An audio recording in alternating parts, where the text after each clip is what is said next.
There was a play, and I'm not a blocking expert, but there was one play that you could kind of see it in the corner of the screen. I think it was in the first half, maybe second quarter. It seemed like everything happened in the second quarter.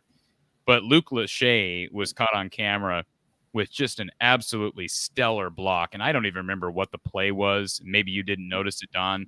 But he seems to really be coming along. And I know he's not catching a ton of passes, but he's in there a lot. And it seems like he's really getting comfortable as a blocker in there.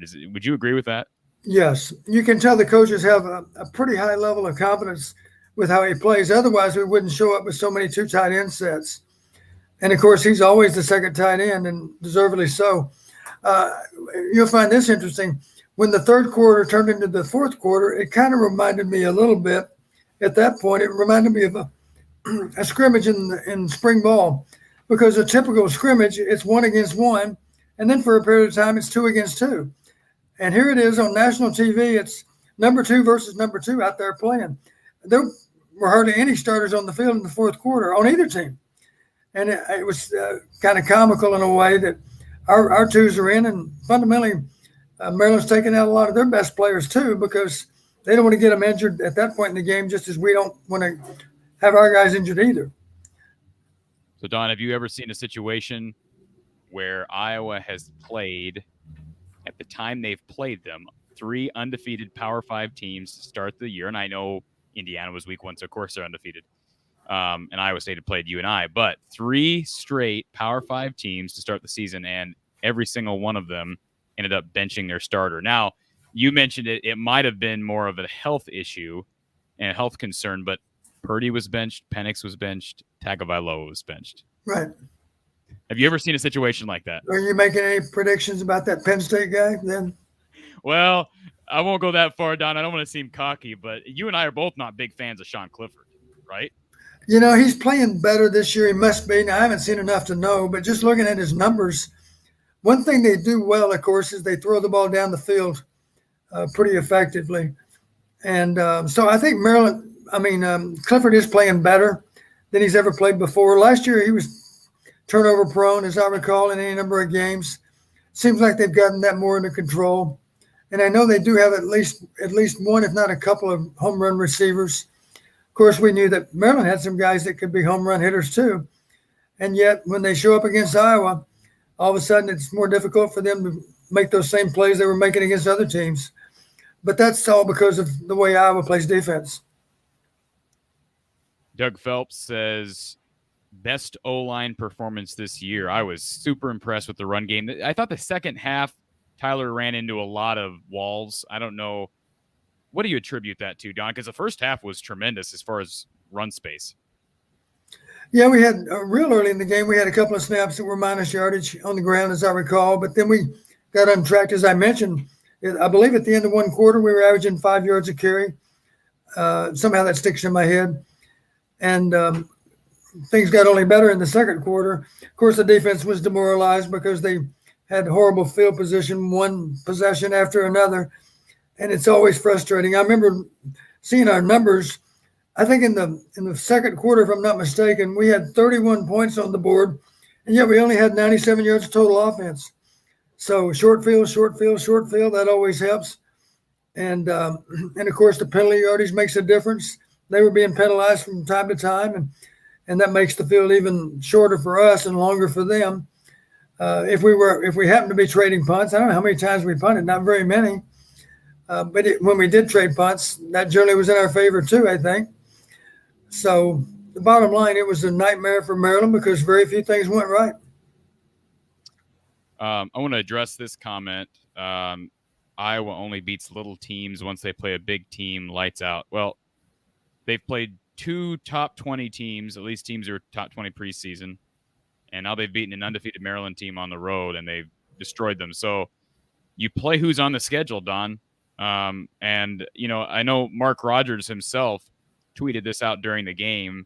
Let me find the tweet because it was, I found it almost comical.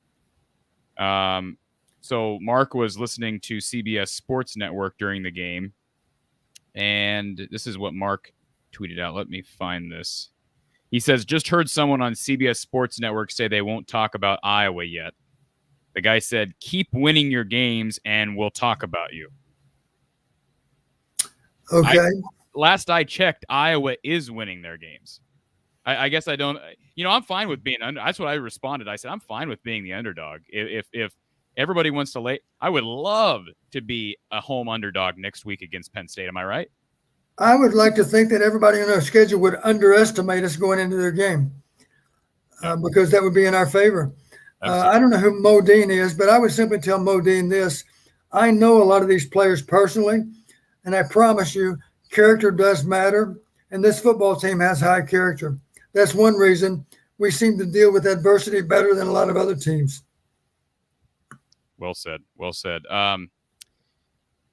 Joseph Walters says, does it matter if a QB is good that goes against this defense? Well, I keep saying Tua. Tagovailoa, Tulia did not play great tonight.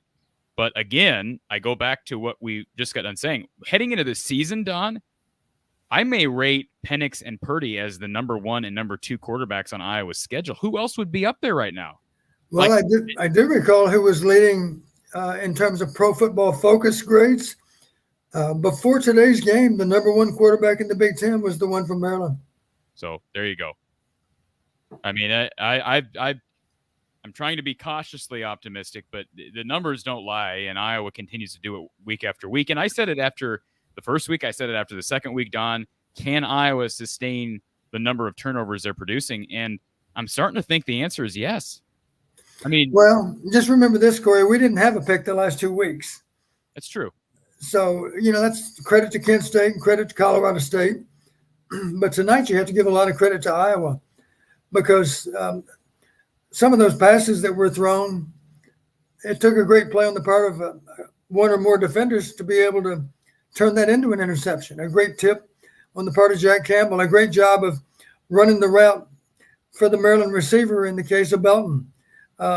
Those are neat plays, because – and the bottom line, if our DBs as a group, there's always that old joke you hear, well, you're playing DB because you got poor hands. If you had good hands, they'd be playing you on offense. The truth of it is our guys in the back end, they all have good hands, and they all attack the ball. When the ball goes into the air, they're doing their best to attack the ball.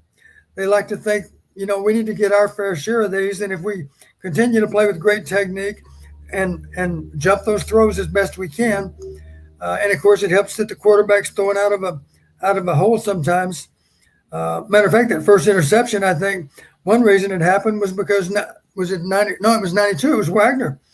Wagner was a little bit in the throwing lane, and I'm sure it bothered Leah some on that particular pass. Don, we do have a phone call here for you. Thank you for calling Iowa post game at the Voice of College Football. How about them Hawks? Hey, how about them Hawks? So I want to ask you and Don, a lot can be said for the performance of Spencer Petras tonight, but the defense impressed me even more.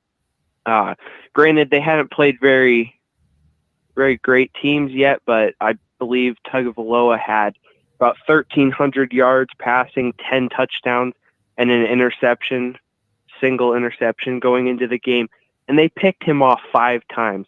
Is this one of the best defenses that Iowa has ever had? And where do you think they rank nationally right now defensively? And are they good enough to carry Iowa to a Big Ten championship? Well, that's a loaded question, Don. I will say this. They lead the country in interceptions now, right, Don? I don't think there's any question about that. Yeah, and before the Maryland game, I stated they remind me a lot of the 1981 Iowa defense. Yes, you did. And that was one of the best defenses in college football 40 years ago, but the principles are all the same. It was a lot of zone coverage back then too. It was just a great job of recognizing schemes and attacking the ball, putting pressure on getting good pressure with just a 4-man rush. Those are the kind of things we did back 40 years ago, and they still work well today. Oh, and by the way, we had a punter named Reggie Roby too. That helped. Right. I would add, Don, that I thought this was a nice bounce back performance for. I shouldn't say bounce back because Riley didn't really play badly last week. At least he wasn't exposed. But that Kent State game, we talked. He had some errors early, and I believe we had a pick tonight, right? Am I wrong on that? And then I think so. He had a couple nice. I'm trying to think of the play, but he got off a block on the outside and made a really nice tackle in the backfield. I don't know when that was. There's so many plays that stood out, but maybe you know what I'm talking about. He looked like he played well today, Don. Yeah, I think a lot of guys played with real enthusiasm. They recognized, they treated this like it was a big game. That's why you got a one-sided score. They were ready to play. And the other thing that was obvious to me, I know I had a question in my senior college class yesterday. They said, what are some of the traps associated with a short game week? And I said, well, the one that comes to mind for me first and foremost, don't fall into the trap of thinking we have to get in the same amount of preparation we always do. The only problem with that being we have one day less to do it. There's no way you can try to somehow get the same number of practice snaps in with one day less, because you're simply going to burn them up before the game. So you got to be cautious that you don't work them too hard to try to take advantage of the fact that you had one less day to practice. And Bear Grylls sums it up well. After that first drive, the soft spots became pick central. Jared, anything else to add? No, not really. I mean, that was a good explanation. I like the comparison to the 81 defense. And yeah, no, I think we got a lot to look forward to. We got a big game next week, so we'll just try to keep on rolling. Do we ever? Appreciate the call, Jared. Yep, respect all opponents, fear none. And I promise you, we're not gonna fear Penn State. We're gonna recognize we're gonna have to play a really good football game to beat them. It's gonna take that, but we're more than capable of delivering.